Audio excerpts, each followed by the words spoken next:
ఈ ఉగాది నుండి astrology plus law of attraction తో కొత్త జీవితాన్ని మొదలు పెట్టండి. వెంటనే జీకేఆర్ గురువు గారి పర్సనల్ అపాయింట్మెంట్ తీసుకోండి. నమస్కారం, మీరు చూస్తుంది సుమన్ టీవీ. నేను మీ కీర్తి. ఇప్పుడు ఎక్కడ విన్నా షష్టగ్రహ కూటమి గురించే మాట్లాడుకుంటా ఉన్నారు. రకరకాలుగా చెప్తున్నారు. పలానా రాశి వాళ్ళకి అస్సలు బాగుండట్లేదని, లేదంటే పలానా రాశి వాళ్ళకి చాలా బాగుంటుందని, లేకపోతే అసలు షష్టగ్రహ కూటమి అంటూ ఇండివిజువల్ జాతకానికి ఆపాదించబడదు, ప్రపంచానికి లేదా దేశానికి లేదా ఎకనామిక్ డిఫరెన్సెస్ కోసం కానీ ఎన్విరాన్మెంట్ డిఫరెన్స్ మీద కానీ ప్రభావం చూపుతుంది అని. అసలు సంవత్సరం స్టార్టింగ్ లోనే ఏర్పడబోతున్న కొత్త సంవత్సరం శ్రీ విశ్వవసు నామ సంవత్సరంలోకి మనం అడుగు పెడుతున్నాం కదా. స్టార్టింగ్ లోనే ఇలా షష్టగ్రహ కూటమి అంటూ ఒక కాంట్రవర్సీతో ఎంటర్ అవుతున్నాం. దీని ప్రభావం వచ్చే సంవత్సరం అంతా ఎలా ఉండబోతుంది, ఇలాంటి విషయాలు మనతో డిస్కస్ చేయడానికి ప్రముఖ ఆస్ట్రాలజర్ బ్రహ్మశ్రీ నందిబట్ల శ్రీహరి శర్మ గురువు గారు ఉన్నారు. నమస్తే గురుగారు. వాగర్థ వివ సంపృక్తౌ వాగర్థ ప్రతిపత్తయే జగతః పితరౌ వందే పార్వతీ పరమేశ్వరౌ. సదాశివ సమారంభాం శంకరాచార్య మధ్యమాం అస్మదాచార్య పర్యంతం వందే గురు పరంపరాం. ఆదిత్యాయ చ సోమాయ మంగళాయ బుధాయ చ గురు శుక్ర శనిభ్యశ్చ రాహవే కేతవే నమః. శృంగేరి జగద్గురు పీఠాధిపతులకి, కంచి పీఠాధిపతులకి నమస్కారములు తెలియచేసుకుంటూ కార్యక్రమాన్ని ప్రారంభిద్దాం. గురుగారు, మనం అసలు ఏ వీడియో స్టార్ట్ చేసినా ముందు నవగ్రహాల ఆరాధనతోనే మీరు ప్రారంభిస్తారు. ఇక తెలుగువారి సంవత్సరాది ఉగాది అంటారు. శ్రీ విశ్వవసునామ సంవత్సరంలోకి ఎంటర్ అవుతున్న చాలా వెరీ నెక్స్ట్ డేనే, లేకపోతే ఆ రోజుతోనే మేబీ 29, 30, 31 ఈ 3 రోజులు షష్టగ్రహ కూటమి అంటూ ఏర్పడబోతుంది. దీనివల్ల అసలు చాలా డిస్టర్బెన్స్ ఏర్పడబోతుంది ప్రపంచ వ్యాప్తంగా అని అంటున్నారు. కమెంట్ బాక్స్ అంతా నిండిపోయింది. ఇంకా నందిబట్ల గారి వీడియో రాలేదేమిటి, గురువు గారు ఈ వీడియో గురించి ఇంకా దీని గురించి మాట్లాడలేదేంటి అని.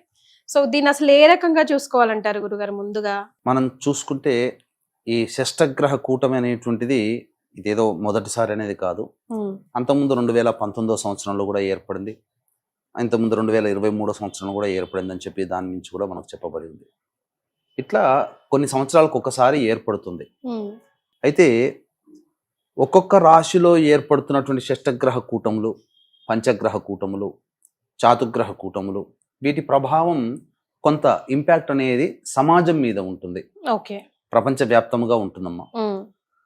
మనకు ఇక్కడ అందరికీ షష్టగ్రహ కూటమి అంటే గుర్తుకొచ్చేటువంటిది కరోనా. డిసెంబర్ 25వ తారీఖు రోజున ఏర్పడినటువంటి 2019 సంవత్సరంలో ముందస్తుగానే మనం చెప్పి ఇలాంటి విపత్తు ఏదో జరుగుతుంది అని. తదనంతరం మనకు ప్రపంచవ్యాప్తంగా మార్చి నుంచి 2020 మార్చి నుంచి కరోనా మహమ్మారి. అంటే ఇప్పుడు మనం బేసిక్ నుంచి మనం చూసుకున్నట్లయితే అగ్నితత్వ రాశులు ఏంటి? మేషము, సింహము, ధనుస్సు. మేషము పవర్ఫుల్ అవుతుంది అగ్నితత్వ రాశుల్లో. అలాగే మేషం కంటే సింహం ఇంకా పవర్ఫుల్, సింహరాశి కంటే ధనుస్సు రాశి ఇంకా పవర్ఫుల్. అంటే ఒక రకంగా చెప్పాలంటే ధనుస్సు రాశి అనేటువంటిది ప్రధానంగా అగ్నితత్వ రాశి, యుద్ధాన్ని ప్రేరేపించేటువంటి రాశిగా చెప్పబడింది. ఎవరైనా యుద్ధానికి వెళితే ఆ ధనుస్సులో ముహూర్తం పెట్టుకుని వెళితే విజయం. అయితే ఇక్కడ మనం చూసుకోవాల్సినటువంటిది ఏంటి? ఈ 2019 సంవత్సరంలో ఏర్పడినటువంటి షష్టగ్రహ కూటమి ప్రపంచం మీద యుద్ధం జరిగినట్టే. ప్రకృతి యుద్ధం చేసింది. తద్వారా ఏమైంది? లక్షలాది మంది మరణించారు కదా. కాబట్టి ఇప్పుడు మీన రాశిలో షష్టగ్రహ కూటమి ఏర్పడుతుంది. ఇది అంత ప్రభావవంతమైనదా అనంటే ఎంతో కొంత ప్రభావం ఉంటుంది, కానీ 2019లో చూసినటువంటి మహమ్మారి అయితే కాదు. ఇప్పుడు ఇది జలతత్వం కదా గురుగారు? జలతత్వ రాశిలో ఏర్పడిందమ్మా ఇది. ముఖ్యంగా మనం గమనించుకుంటే మీన రాశి భచక్రంలో 12వ రాశి, ఇక ఆఖరు రాశి అదే. దీన్ని మనం సైంటిఫికల్ గా మనం ఎలా అన్వయించుకోవాలి అనేది గనక మనం చూసుకుంటే, ఎందుకంటే ఆస్ట్రానమీ ప్లస్ మనకు సంబంధించినటువంటి జ్యోతిష్యం, ఖగోళము జ్యోతిష్యాన్ని రెండు మేళవించుకుంటే జలచరములు అని అన్నప్పుడు మీనరాశిలో జలచరాలు ఉంటాయి కదమ్మా. కాబట్టి ఈ జలచరంలోకి ఏవైనా విపత్తు జరిగేటువంటి అవకాశం ఏర్పడుతుంది. ముఖ్యంగా నీటి ప్రవాహము సంబంధించి జలతత్వముగానే అనుకున్నాం. దీన్ని మనం బేస్ చేసుకుంటే ఈ జలతత్వ రాశి గురునికి సంబంధించినటువంటి రాశి. ఈ గురుడు వృషభ రాశిలో రోహిణి నక్షత్రంలో ఉన్నాడు. తర్వాత ఈ గురు నక్షత్రంలోనే కుజుడు స్తంభించి ఉన్నాడు. పునరుసు నక్షత్రం 3వ పాదంలో ఈ షష్టగ్రహ కూటమి ఏర్పడుతున్న సందర్భంలో కుజుడు స్తంభించి ఉన్నాడు. అంటే ఉన్నటువంటి నవగ్రహాల్లో స్తంభన గురైనటువంటి గ్రహం ఏదయ్యానంటే ఒక్క కుజుడు మాత్రమే. ఓకే. కాబట్టి ఏమర్థం చేసుకోవాలి, నీటిలో ఎక్కడో అడుగులో భాగాన ఉన్నటువంటి వేడి తత్వము ప్రభావం బయటికి వస్తుంది. అంటే ఏంటి, నీటిలో ఉన్నటువంటి అగ్నిపర్వతాలు బ్రద్దలయ్యే అవకాశాలు ఉంటాయి. ఓకే. నీటిలో మార్పు, సముద్రంలో కానీ నదులలో కానీ కింద ఏదో అడుగులలో, కొన్ని వందల వేల అడుగులలో ఏదో జరగబోతుంది. అంటే దానికి ఇప్పుడు జలరాశులు అన్ని కొన్ని వింతలు అన్ని వింత వింతగా బయటికి వస్తున్నాయని మనం వింటూ ఉన్నాం కదా. ఇప్పుడు కేరళలో అన్ని తాబేలు బయటికి వచ్చేసాయి అని చెప్పి, స్నేక్, స్వార్డ్ స్నేక్ అనే ఒక fish rare of the rarest గా అది కనిపిస్తుందంట. బట్ అలాంటిది ఒకటి యుఎస్ లో, ఫారిన్ వెస్టర్న్ కంట్రీస్ లో ఒకటి బయటకు వచ్చింది. ఇవన్నీ దానికి కారణంగా మనం చూసుకోవచ్చా గురుగారు? ఒక బీజం అట్లీస్ట్ ఇక్కడ స్టార్ట్ అయింది ప్రధానంగా. ఇప్పుడు మనం గమనించుకుంటే జ్యోతిషపరంగా చెప్తుంటే మనము ఏదైనా కానీ నెగిటివ్ గా అనుకోవచ్చు, కానీ యునెస్కో వాళ్ళు కూడా చెప్తున్నారమ్మా. యునెస్కో వాళ్ళు చెప్తున్నటువంటిది, అలర్ట్ చేసినటువంటిది ఏంటంటే 21 దేశాలలో ఏదో జరగబోతుంది. ప్రకృతిలో విపత్తులు, ముఖ్యంగా భూమి అడుగున కుజుడు దేనికి సత్వము, భూతత్వానికి తత్వం. ఆ భూతత్వానికి కారకుడైనటువంటి కుజుడు స్తంభించి ఉండడం, కుజుడున్నటువంటి నక్షత్రాధిపతి పునరుసు నక్షత్రంలో ఉన్నాడు కాబట్టి ఆ నక్షత్రాధిపతి అయినటువంటి గురువుకు సంబంధించినటువంటి ఒక రాశిలో ఈ షష్టగ్రహ కూటమి ఏర్పడుతుంది. తత్ప్రభావం చేత ఏమవుతుంది, ముఖ్యంగా నీటికి సంబంధించినటువంటివి ఏవైనా ఇబ్బందులు ఎదురవుతాయి. అది ముఖ్యంగా. అంటే ఏం జరగబోతుంది, ముఖ్యంగా జనాలకు ఏవైనా ఇన్ఫెక్షన్స్ కనుక వస్తే నీటి పరంగా ఏవైనా ఇన్ఫెక్షన్స్ రావాలి. ఒకటి. ఇంకొకటి ప్రధానంగా ఈ సంబంధించినటువంటి గ్రహాలన్నీ కూడా, ముఖ్యంగా రవి ఇక్కడ చూసుకున్నట్లయితే, రవి ఈ విశ్వావసునామ సంవత్సరానికి రాజు అయ్యాడు, మంత్రి అయ్యాడు. అటువంటి రవి రాజు మంత్రి అయినటువంటి రవిగ్రహము గ్రహణం ఏర్పడబోతుంది, సూర్యగ్రహణం ఏర్పడబోతుంది. ఇది ఒక రకంగా చెప్పాలంటే నెగిటివ్ ఇంపాక్టేనమ్మా. షష్టగ్రహ కూటమిలో రవి గనక లేకుండా ఉండి మిగతా గ్రహాలు కలిస్తే అది గొప్ప యోగం అవుతుంది. కానీ ఈ షష్టగ్రహ కూటమిలో రవి ఉండడము, ఆ సూర్యునికి సంబంధించినటువంటి గ్రహణం కూడా మన భారతదేశంలో కనిపించదు, కానీ ప్రపంచవ్యాప్తంగా కొన్ని దేశాల్లో సూర్యగ్రహణం ఉన్నది. ఆ సమయానికి రవి సంబంధించినటువంటి సూర్యగ్రహణం కూడా షష్టగ్రహ కూటమిలో ఉండగానే ఏర్పడుతుంది, 29వ తారీఖు రోజునే. కాబట్టి దీని ఇంపాక్ట్ మాత్రం కొంతవరకు మనం ప్రపంచవ్యాప్తంగా ఫేస్ చేసుకోక తప్పదు.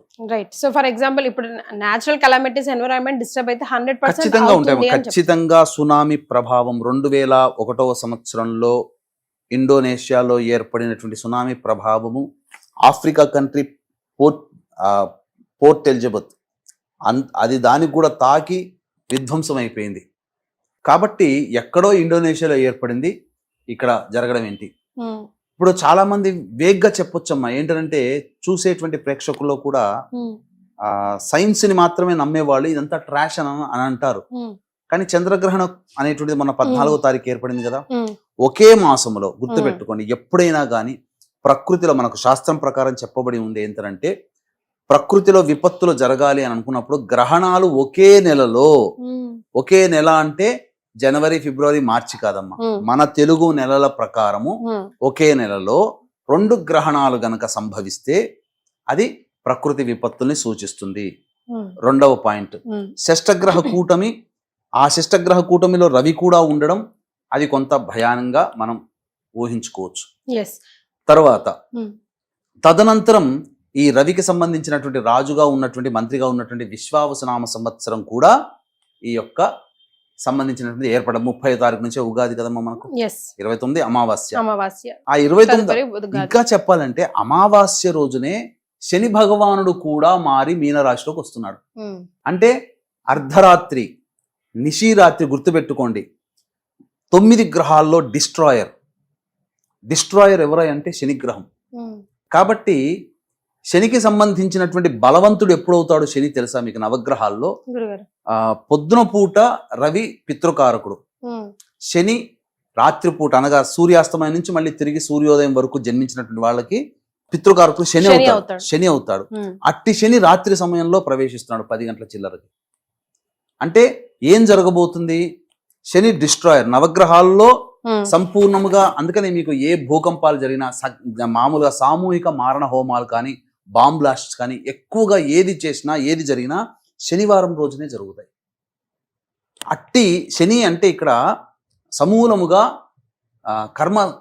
కర్మకారకుడు, ప్రత్యక్ష సాక్షి భూతుడు రవి, కర్మకారకుడైనటువంటి కర్మని అనుభవింపచేసే గ్రహమైనటువంటి శని భగవానుడు, మళ్ళీ తర్వాత సౌభాగ్యకారకుడు లక్ష్మీకారకుడైనటువంటి వాడు శుక్రుడు, మేధోకారకుడైనటువంటి వాడు బుధుడు, అలాగే మనఃకారకుడైనటువంటి వాడు చంద్రుడు, తర్వాత పిశాచ యోగాన్ని కలిగించేటువంటి గ్రహము రాహు. ఇవన్నీ 6 గ్రహాలు ఉండగా ఏర్పడుతున్నటువంటి రోజు ఈ షష్టగ్రహ కూటమి 29వ తారీఖు రోజున. కాబట్టి ఖచ్చితంగా ఏదో సంబంధించి మారణ హోమాలు అనేటువంటివి ప్రపంచవ్యాప్తంగా కొన్ని దేశాలలో జరుగుతాయి. దీని మీద కూడా రీసెర్చ్ చేస్తున్నాను. ఏ దేశాల్లో ఎక్కువ ప్రభావం అవుతుంది అనేటువంటిది మరి ఒక వీడియోలో ఎప్పుడైనా కానీ మళ్ళీ ఒక 3-4 రోజుల తర్వాత మళ్ళీ ప్రత్యేకించి వీడియో చేద్దాము. దాంట్లో విస్పష్టంగా ఏ దేశాల్లో ప్రభావం ఎక్కువ చూపుతుందనే విషయం గురించి కూడా మనం తెలియజేసుకుందాం. కానీ ఇప్పుడున్నటువంటి దాని ప్రకారం కనుక చూసుకున్నట్లయితే ఈ షష్టగ్రహ కూటమి ప్రభావం వలన నీటిలో అగ్నిపర్వతాలు బ్రద్దలవ్వడం, లేదా నీటిలో వేడి శాతం పెరిగింది కాబట్టి ఆ వేడికి తట్టుకోలేక జలచరాలన్నీ కూడా ఒడ్డుకొస్తున్నాయి. అంతేకాకుండా ఎప్పుడో లక్షల సంవత్సరాలకి కనబడేటువంటి అరుదైనటువంటి జీవి కూడా బయటికి వచ్చింది. అంటే ఎప్పుడు నీటి అడుగు భాగాన జీవించే జీవి ఉపరితలానికి వచ్చింది అని అంటే అక్కడ ఏదో జరగబోతుంది, తట్టుకోలేకపోతుంది అక్కడ ఆ జీవి, అందుకని బయటికి వచ్చింది. అన్నిటికంటే మించి ఈ గ్రహణాలన్నీ మనకు లేవు, మన భారతదేశానికి సంబంధించింది కాదు అని అన్నారు. వాస్తవమే, భారతదేశంలో గ్రహణాలు ఏవి లేవు. సూర్యగ్రహణం లేదు, చంద్రగ్రహణం అంతకంటే లేదు. కానీ దీని ప్రభావం గత 2 రోజుల కిందట చూసుకుంటే నిన్నటి అంటే ఈ రోజు మనం చేస్తున్న వీడియోకి గత 2 రోజుల్లో 5.2 పాయింట్గా రిక్టర్ స్కేల్ మీద జమ్మూ కాశ్మీర్ లో భూకంపం వచ్చింది, ఎర్త్క్వేక్స్ వచ్చింది. మీరు ముందుగానే చెప్తానే ఉన్నారు. చంద్రగ్రహణం వీడియోలో చెప్పుకున్నాం, భూకంప ప్రభావాలు ఏవైనా కానీ ఏర్పడవచ్చు అని చెప్పేసి. కాబట్టి ఖచ్చితంగా దీని ప్రభావం అనేది ఉంటుందమ్మా. రైట్ గురుగారు, అందరూ ప్రభావం ఉంటుంది అని చెప్తున్నారు, లేదా ఏమో లేదని కొట్టేస్తున్నారే తప్ప దీనికోసం అసలు మనం ఏం చేయొచ్చు అని అంటారు? అంటే మనకు ముందుగానే అలర్ట్ మెసేజ్ వచ్చేసింది, దాని తగ్గ సంకేతాలు కూడా మనకి ఎక్కడో అక్కడ కనిపిస్తూనే ఉన్నాయి కదా. జ్యోతిష్ శాస్త్ర పరంగా మాలాంటి వాళ్ళు చెప్పడం కాదమ్మా, సైంటిఫిక్ ఇప్పుడు సైంటిస్టులు అందరూ కూడా తలలు పట్టుకుంటున్నారు. 21 దేశాలలో దీని ప్రభావం షష్టగ్రహ కూటమని కాదు, ఏదో అంతర్లీనంగా ఏదో జరగబోతుంది, డిస్ట్రాయ్ ఏదో అవ్వబోతుంది. ఎక్కడెక్కడ దేని ప్రభావం రిక్టర్ స్కేల్ మీద ఏం జరగబోతుంది అంటే ఏదైనా కానీ సునామీలు హెచ్చరిక జారీ చేసింది యునెస్కో. ప్రపంచవ్యాప్తంగా వచ్చే ఉపద్రవాలని ముందుగా గమనించి సైంటిస్టులు తలలు పట్టుకొని ఎక్కడెక్కడ దాని ప్రభావం వెళుతుందని చెప్పి మొత్తం అనలైజ్ చేస్తున్నారు. ఇప్పుడు ఆ యునెస్కో కూడా సైంటిస్టులందరినీ ప్రేరేపణ చేస్తుంది, ఎక్కడెక్కడ దీని ప్రభావం కనుక్కొని మనకి ఇన్ఫర్మేషన్ ఇద్దామని చెప్పి ప్రపంచాన్ని కాపాడుకుందామని. మరి మాలాంటి జ్యోతిష పండితులు సిద్ధాంతులు కూడా కాపాడడం కోసమే కదమ్మా ముందుగా ఈ గ్రహ కూటమి ఏర్పడుతుంది అని మనం ముందుగానే చెప్పిన అనేక మంది సిద్ధాంతులు చెప్పిన్నారు.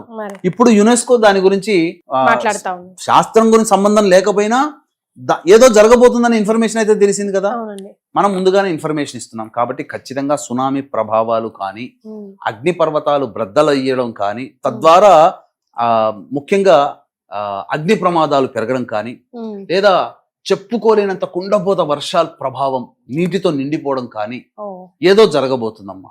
అది మాత్రం ఖచ్చితంగా చెప్పవచ్చు, వాస్తవం. గురుగారు, అందరూ ప్రమాదం అయితే ముంచి ఉంది అని చెప్తున్నారు, కొందరు కొట్టి వేసేస్తున్నా కూడా ఇది ఇలాంటివి వస్తూ ఉంటాయి పోతూ ఉంటాయి, దీని పెద్ద హైప్ చేసి చూడాల్సిన అవసరం లేదు అని అంటున్నారు తప్ప. కానీ మనకైతే ఇప్పుడు మనం చెప్పుకున్న దాన్ని బట్టి సిగ్నల్స్ అయితే యూనివర్స్ ఆల్రెడీ ఇస్తా ఉంది. కాబట్టి అసలు ఏం చేయాలంటారు గురుగారు? ఏం చేస్తే మనం ఈ విపత్తు నుండి బయటపడొచ్చు అంటారు? ముఖ్యంగా ఈ షష్టగ్రహ కూటమి అనేటువంటిది మనకు చెప్పబడినటువంటిది కనుక చూసుకున్నట్లయితే 6 గ్రహాలు కదమ్మా. గ్రహాలని ఆధీనంలో ఉంచుకునేటువంటిది అంతరిక్ష దేవతలు, ముఖ్యంగా కుజుడు, తర్వాత బృహస్పతి. కాబట్టి ఎవరైనా కానీ, ప్రపంచవ్యాప్తంగా ఉన్న వాళ్ళు ఎవరైనా కానీ ఖచ్చితంగా సుబ్రహ్మణ్య స్వామి ఆరాధన విశేషంగా చేయాలి ఆ 3 రోజుల్లో. తర్వాత ఈశ్వర ఆరాధన విశేషంగా చేయాలి. 2, ముఖ్యంగా విష్ణు సహస్రనామ పారాయణం చేయాలి. ఇది ఖచ్చితంగా చేయాలి, ఇది ఖచ్చితంగా చేయాలి. ముఖ్యంగా బగళాముఖి అమ్మవారు, అలాగే త్రిపుర భైరవి అమ్మవారి ఆరాధన విశేషంగా చేస్తే అంతరిక్ష దేవతల్లో. కాబట్టి ఎవరికి వాళ్ళు ఇంట్లో సాధ్యమైనంతగా విష్ణు సహస్రనామ పారాయణం, రుద్రాభిషేకాలు, సుబ్రహ్మణ్య అర్చన, అభిషేకాదులు, ఖచ్చితంగా సుబ్రహ్మణ్య భుజంగ స్తోత్ర పారాయణాలు అందరూ చేసుకోవాల్సిందే, తప్పదు ఇంట్లో. ఎందుకనంటే విపత్తు ఏ రూపంలో వస్తుందో తెలియదు మనకు. ఇప్పుడు ఇది మనం చెప్పుకున్నటువంటి ప్రపంచానికి సంబంధించినటువంటి విపత్తులు. ఈ ప్రపంచంలో మనం కూడా ఉన్నాం కాబట్టి కొన్ని రాశులు ఎఫెక్ట్ అవుతాయి. ఈ షష్టగ్రహ కూటమి ప్రభావం వలన కొన్ని రాశులలో జన్మించినటువంటి వాళ్ళకి ఎఫెక్ట్ అవుతాయి. కాబట్టి అందరూ కూడా ఈ యొక్క జరిగేటువంటి భవిష్యత్ షష్టగ్రహ కూటమి తర్వాత ఒక 3 నెలల వరకు దీని ప్రభావం ఉంటుంది, ఇంపాక్ట్ అనేటువంటిది, వెదర్ గుడ్ ఆర్ బ్యాడ్. ఆ ప్రభావంలో మనము చెడున బారిన పడకుండా ఉండాలంటే ఈ చెప్పినటువంటి దేవత ఆరాధనలు చేసుకోవాలి, అంతరిక్ష దేవత ఆరాధనలు చేసుకోవాలి. అందుకనే ఈ షష్టగ్రహ కూటమి ప్రభావము వలన మొత్తం 12 రాశుల వాళ్ళు కూడా ఇబ్బందికర పరిస్థితులు, ముఖ్యంగా ఈ సంబంధించినటువంటి వృషభ రాశి, అలాగే తులారాశి మరియు మకర రాశి, ఈ 3 రాశులు తప్ప మిగతా అన్ని రాశుల వాళ్ళకి ఎఫెక్టివ్ గానే ఉంటుంది. రైట్. అంటే ఇది శనిని దృష్టిలో పెట్టుకొని చెప్తున్నారా గురుగారు? రాశిని దృష్టిలో పెట్టుకొని, షష్టగ్రహ కూటమి ఏర్పడుతున్నటువంటి రాశిని దృష్టిలో పెట్టుకొని చెప్పడం జరుగుతుందమ్మా. గ్రహణం వచ్చినా రాశిని దృష్టిలో పెట్టుకుని, శని మారుతున్నా శని మారినటువంటి రాశిని దృష్టిలో పెట్టుకుని మనం ఏదైనా చెబుతాం. కాబట్టి ఈ షష్టగ్రహ కూటమి ఏర్పడుతున్నటువంటి రాశి మీనరాశిని బేస్ చేసుకొని వృషభ రాశి వారికి యోగకాలము, తులారాశి వారికి యోగకాలము, మకర రాశి వారికి కూడా యోగకాలం. మిగిలిన రాశుల వాళ్ళందరూ కూడా ఈ చెప్పినటువంటి చేసుకోవాలి, ఈ పారాయణాలు, అభిషేకాలు చేసుకోవాలి. ఇంకా అవకాశం ఉంటే దీన్ని దృష్టిలో పెట్టుకుని మన పీఠం ఆధ్వర్యంలో మొత్తము ఈ దశమహావిద్యలకు సంబంధించినటువంటి ప్రత్యంగిర హోమము, అలాగే కాలభైరవ హోమం, కాలాన్ని శాసించేటువంటిది, తర్వాత ఈ బగళాముఖి హోమము, ధూమవతి హోమము అనేటువంటివి, రాజశ్యామల హోమములు అనేటువంటివి విశేషంగా ఈ 5 రకాల హోమాది కార్యక్రమాలు చేయించడం జరుగుతుంది. దీని ద్వారా జాతకరీత్యా విద్య, వివాహ, ఉద్యోగము, దాంపత్య సమస్యలు ఇవన్నీ కూడా నివారణ అవుతాయేమో. ముఖ్యంగా మనిషికి మృత్యుంజయ హోమం కూడా చేయిస్తున్నాం. ముఖ్యంగా మనిషికి ప్రాణం నిలబడాలి, ఎటువంటి అపమృత్యు భయాలు ఉండకూడదు, గండాలు కలగకూడదు. దీన్ని దృష్టిలో పెట్టుకునే ఈ యొక్క షష్టగ్రహ కూటమి సందర్భంగా 29వ తారీఖు రోజున గ్రహణము ప్రపంచవ్యాప్తంగా కొన్ని దేశాల్లో కనబడుతుంది. షష్టగ్రహ కూటమి ప్రపంచానికి సంబంధించినటువంటిది కాబట్టి దీన్ని పురస్కరించుకొని ఈ యొక్క దశమహావిద్యల హోమాలు అనేటువంటివి చక్కగా చేయించడం జరుగుతుంది. గురుగారు, ఇది సందర్భం కాకపోయినా ఎప్పటి నుంచో మీకు ఒక మాట నేను అడగాలనుకుంటున్నాను గురుగారు. ఇప్పుడు దశ విద్యల గురించి మనం మాట్లాడుకున్నాం కాబట్టి మీకు సంబంధించిన అపాయింట్మెంట్స్ కోసం మాట్లాడుతున్నప్పుడు చాలా మంది కూడా అడిగారు, గురుగారు చాలా శాస్త్రీయంగా చేస్తారు, మాకు అపాయింట్మెంట్ కావాలి అని చెప్పి. సో కానీ చాలా మందికి ఇప్పుడు రాజశ్యామల హోమం ఉందనుకోండి గురుగారు, మనది కాదేమో, అది పొలిటికల్ లీడర్స్ చాలా పెద్ద పెద్ద వాళ్ళే చేయాలి అని అనుకుంటారు. కానీ అసలు ఎందుకు చేయాలి, ఎలా చేయాలి, ఎప్పుడు చేయాలి, ఎవరు చేయాలి అన్నది మనం ఒక వీడియో రకంగా ఈ దశమహావిద్యల మీద, ఒక దేవతల మీద ఒక హోమం చేయొచ్చు. ఖచ్చితంగా భవిష్యత్తులో చేద్దాం దశమహావిద్యలకు సంబంధించి. సో గురుగారు, ఇప్పటి వరకు ఆన్ ది హోల్ ఇప్పుడు ఎలాంటి ప్రభావం చూపించబోతుంది ఈ షష్టగ్రహ కూటమి అన్నది మనం తెలుసుకున్నాం కదా. సో ఇండివిజువల్ గా రాశుల మీద ఎలాంటి ఎఫెక్ట్ చూడబోతుంది, ఎవరెవరు ఎలాంటి పరిహారాలు పాటిస్తే బాగుంటుంది ఈ సంవత్సరం అంతా అన్నది మనం ఇంకొక వీడియో ద్వారా ఇన్ఫర్మేషన్ అందించే ప్రయత్నం చేద్దాం గురుగారు. తప్పకుండానమ్మా. రైట్, చాలా సంతోషం అండి, ధన్యవాదాలు. సర్వం శ్రీ ఉమామహేశ్వర పరబ్రహ్మార్పణమస్తు.